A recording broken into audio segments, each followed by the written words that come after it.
welcome to Baking and Books. My name is Lexi and I'm an amateur baker who loves to read. So each week I post videos of myself attempting to bake something new while also talking about a book I have recently read or just really love. This week we are going to make a chocolate orange bread pudding. I was looking at the recipe to make sure that I had the name right. I've never made a bread pudding before, so I'm really excited. And we're going to be talking about The Guest Room by Chris Bohjalian. I'm so sorry if I butchered that, but that's what I think it is.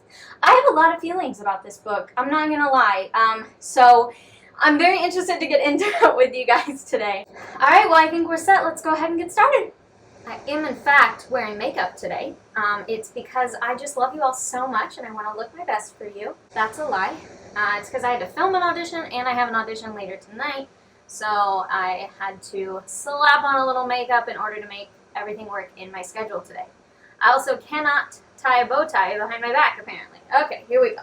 Alright, we're going to generously butter our baking dish. Alright, I don't really have like a butter spreader thingy, so I'm just going to wing it a little bit. Okay, synopsis. So, The Guest Room is about mainly Richard, who is a pretty well-off banker, or like does something in a bank, I don't know. And he has agreed to throw a bachelor party for his younger brother Philip at his house.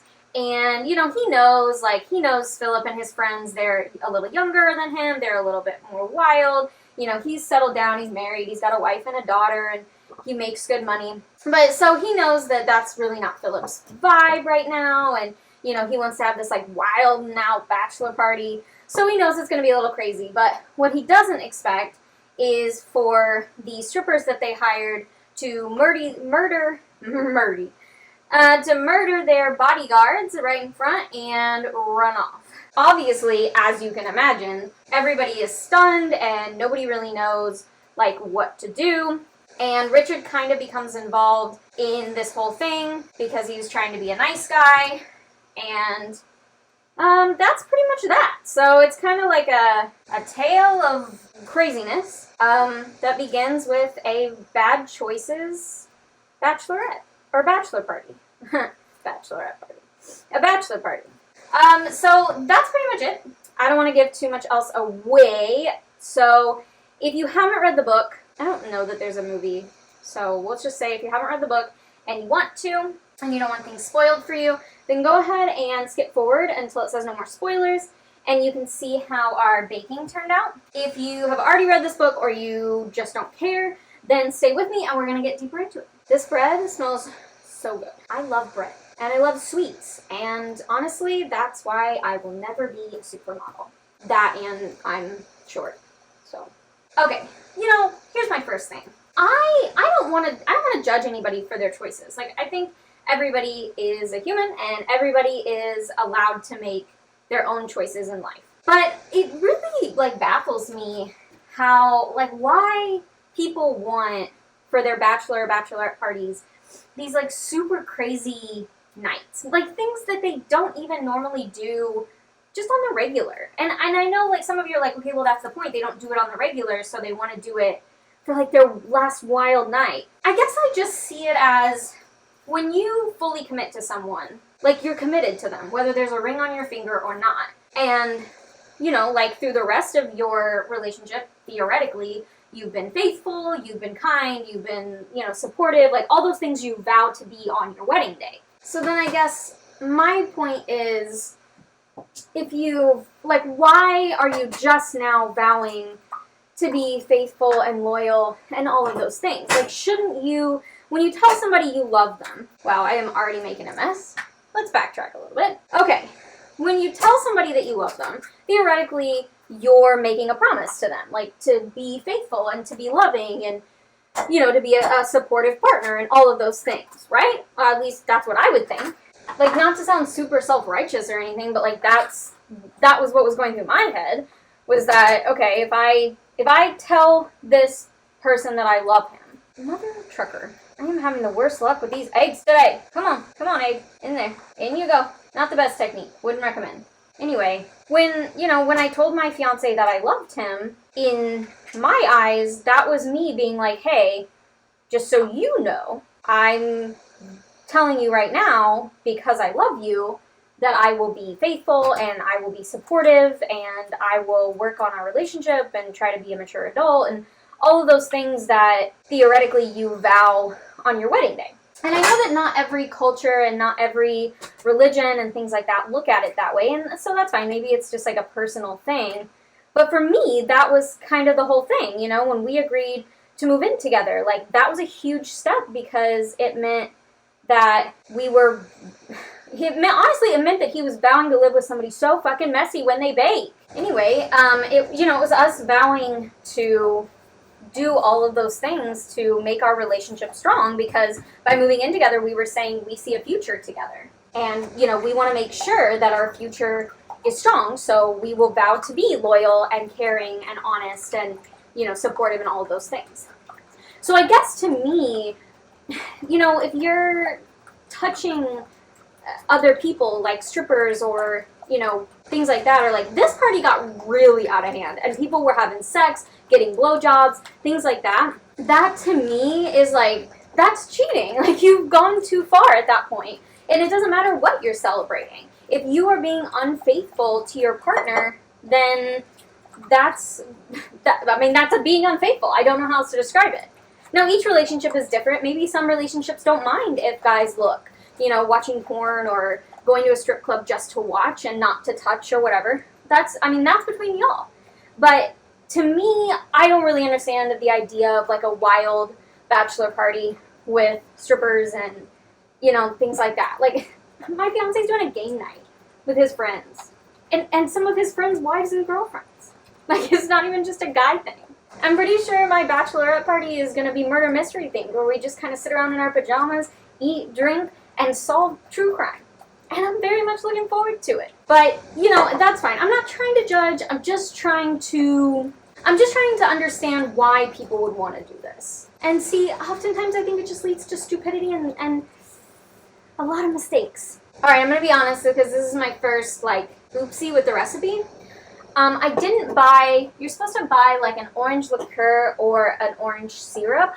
Oh my god, I just remembered we have a bunch of different flavors of liqueur. Okay, hold that thought. Okay, false alarm. We got rid of all of that when we moved. I forgot. Well, in any case, I have orange extract, so I'm not entirely sure how much to use because it says a half cup. So I'm thinking we're just going to dunk the rest of this sucker in here. I'm a little concerned about this recipe anyway because I'm not a big orange and chocolate together kind of person. Personally, fruit and chocolate to me is like maybe strawberries. But even then, it's not a huge thing for me. So we're just going to stick with the best we can do.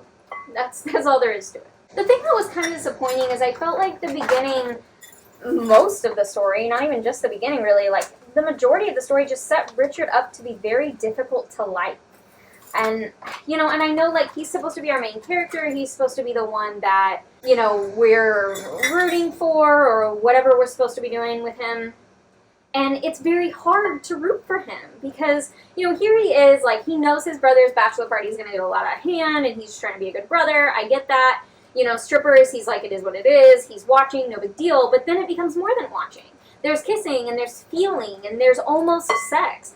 And to me, it's like his wife has every right to be upset. And, you know, I don't blame her for forgiving him because they have a long marriage. And, you know, you can't just throw stuff away all the time. Like, you should see if you could work through it at least.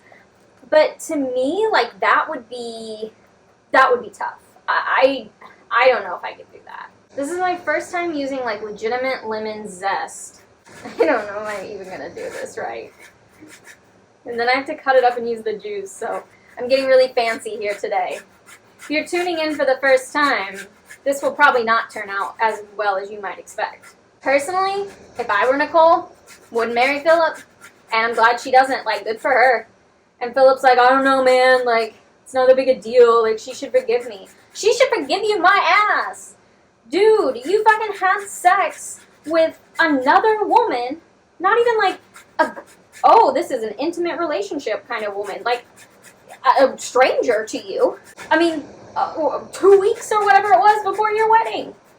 Dude, I mean, just, that's a big no for me. And honestly, I don't know why Nicole was in this relationship to begin with, because Philip seems like a turd on a stick right off the bat. But good for her for being like, absolutely not, my dude. Like, right now, honestly, she's the best. So proud of her. I just realized that the juices might go everywhere as I'm, like, cutting into this, so. The thing that was really difficult for me personally, you know what? We have a juicer somewhere. I'm not sure this is going to work, but we're going to try it. No, there's no way this is going to work. Okay, never mind. I'm just going to have to be strong. The thing I kind of noticed as we got into the middle to later half of the book is that I don't think this author really understands how to write women. And I'm not trying, like, you know, I've never written a book, so maybe, like, I don't know, maybe I'm just judging, but I do read a lot of books.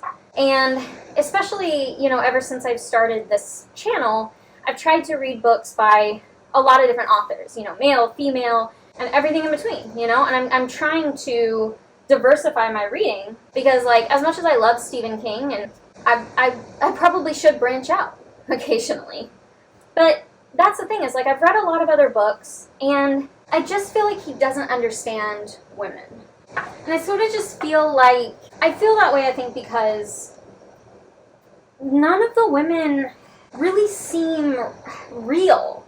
Like, I mean, I guess Nicole is probably the most realistic of them all. But they just don't seem very realistic. They seem very basic. Like, you know, they could be literally any woman. Even, you know, even Alexandria, who gets a lot of attention, and honestly, even Richard's wife, who gets a lot of attention from, you know, from the story.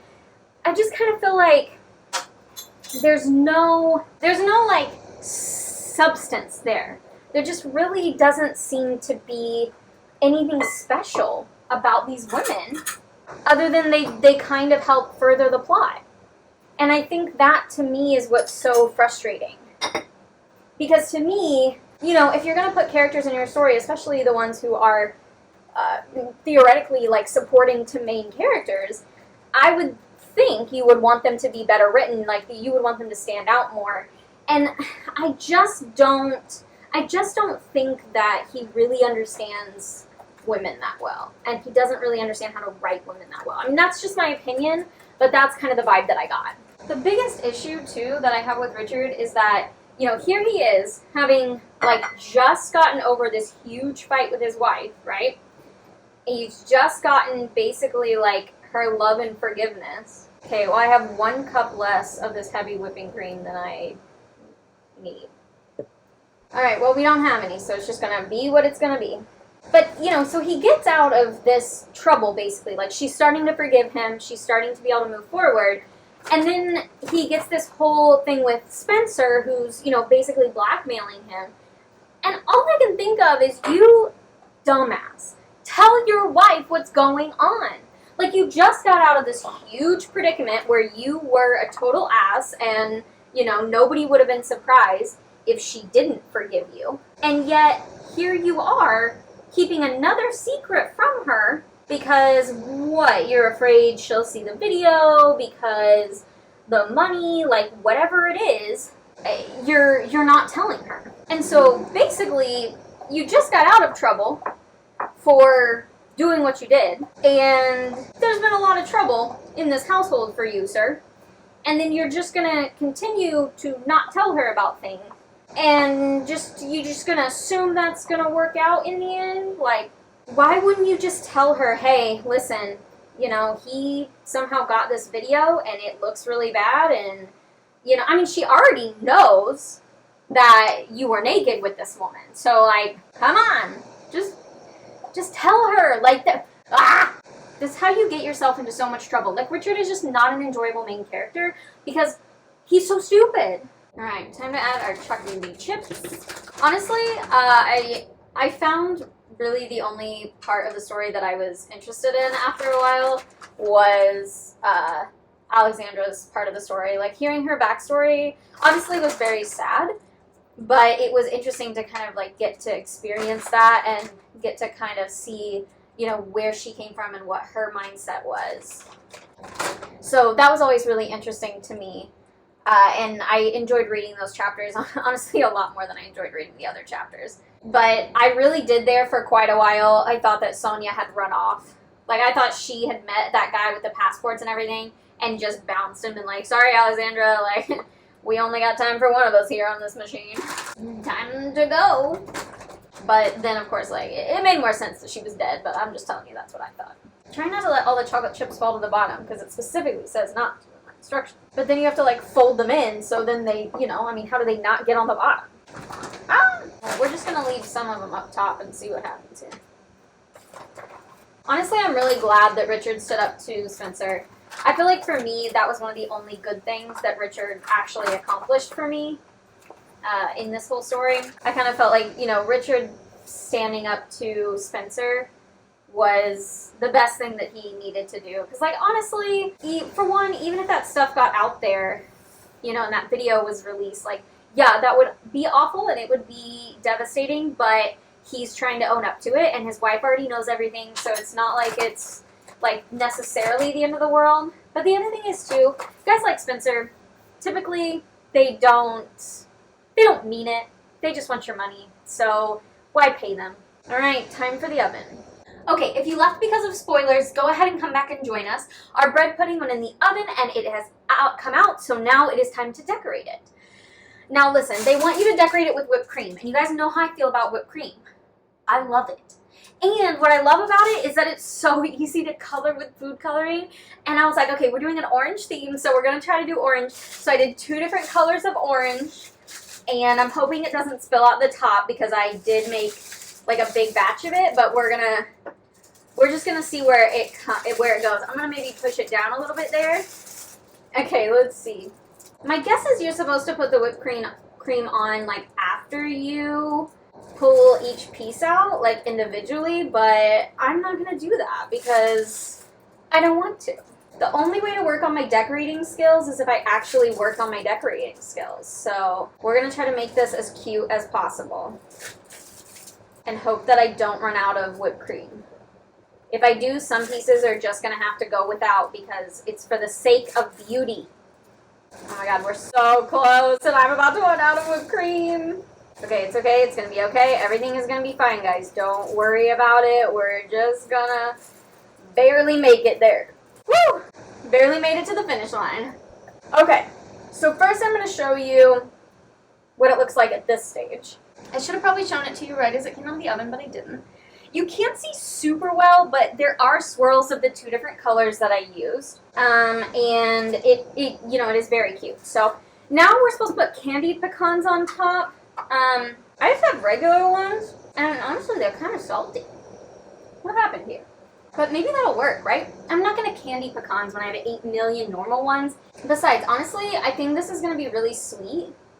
So maybe this will be a good thing because it'll kind of balance everything out. Like I said, I'm not a huge fan of orange and chocolate anyway, so I'm probably not the best person to be trying this out, but we'll see what happens.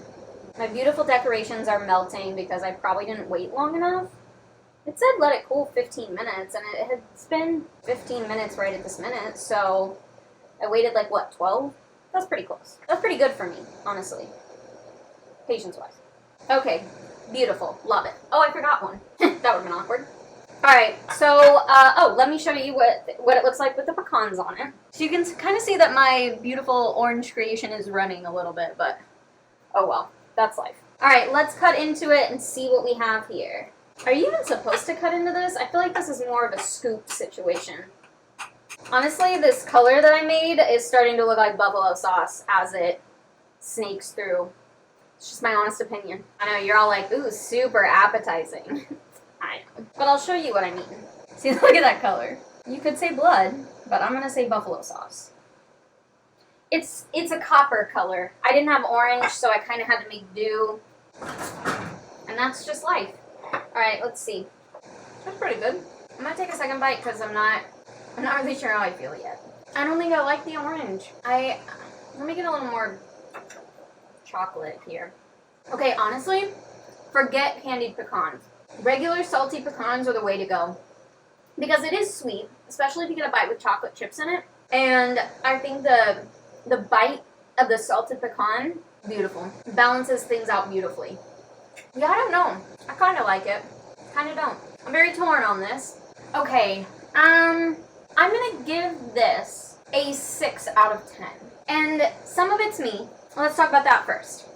I needed to wait for it to cool a little bit more because now it is just orange soup because the whipped cream has melted. And I didn't have candied pecans, although I'm not honestly angry about that. I actually think that might have worked out a little bit. But for me, the cooling process for sure, because it looked a lot cuter. You guys saw it. I mean, it looked a lot cuter when the whipped cream first went on. I don't like orange and chocolate together. I also realizing that I don't really like chocolate chips on the surface of things. Like, I feel like they should be baked in. Like you know, in cookies, they're mixed in, so they just bake well. But I feel like what happens when they're on the surface is they just feel burnt. So maybe if I get pieces of the chocolate chips that were more down at the bottom, it would be different. But some of the chocolate chip bites that I'm getting, I'm just not liking the flavor. I like the texture of it, but I'm not a fan of the orange. For me personally, orange and chocolate just doesn't go together. Now, I know a lot of people who disagree, so you might find this recipe a lot more appetizing than I do. And that's why I share with people, so that I don't eat the whole thing. But it was pretty easy to make, I will say that. It wasn't super difficult, and maybe part of the taste is because I didn't have that last cup of heavy whipping cream. That's possible. I'm not really sure what that does to the recipe, so it is always possible that maybe the flavors aren't coming out right because of that. I don't really know. I also had orange extract rather than the orange liqueur or orange like juice flavoring. I don't know, maybe that's making a difference, but to me, the orange and chocolate together is just really not working. But I give it a 6 because it did come out well. Like, I don't think I ruined it by any means. It might be starting to get really ugly right now. But I think it's edible, and I think people who like orange and chocolate will like it a lot better than I did. So if you know of different types of bread pudding recipes, I would love to try it. I definitely think I would enjoy bread pudding and different types. Like, I think maybe if this were like a blueberry or a strawberry or something like that, the orange just is the thing that doesn't do it for me. I'm going to give this book a 3 out of 5. I just really had a hard time with it. It wasn't super enjoyable to read. Now, it wasn't impossible to read. I got through it. But it wasn't very enjoyable. A lot of the characters were very unlikable. I didn't understand the point of some of the things that the characters went through, and I don't know that the author really understands how to write women. I'm not sure I would recommend this, but you can read it and let me know what you think. I'm willing to have a discussion about it for sure. I have a lot of strong opinions. I'm not sure I really enjoyed it, but I'm glad that I at least tried it because it's always good to try stuff that's different and try new authors that I haven't read before. If you have other recipes or books that you would like to throw my way, please do. I'm always looking for new recommendations. If you want, you can follow me on social media, especially Instagram. Instagram is typically where I post my journey, so you can follow me along and see what I'm currently reading. I don't know what the next couple of weeks are going to look like. I'm going to try to bake a little bit earlier than I normally do next weekend, and that way I can have a video for you next week. But the week after, I know for sure I won't have a video. We're finally getting married! Finally! It's been almost 2.5 years that we've been engaged. We had to push our wedding back due to COVID.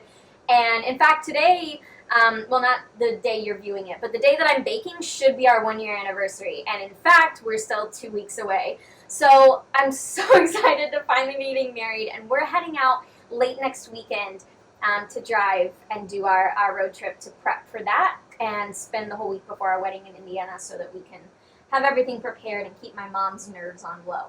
So I'm going to try to bake a little earlier than I normally do. That way I can just kind of edit a little bit throughout the week and hopefully have a video for you that week.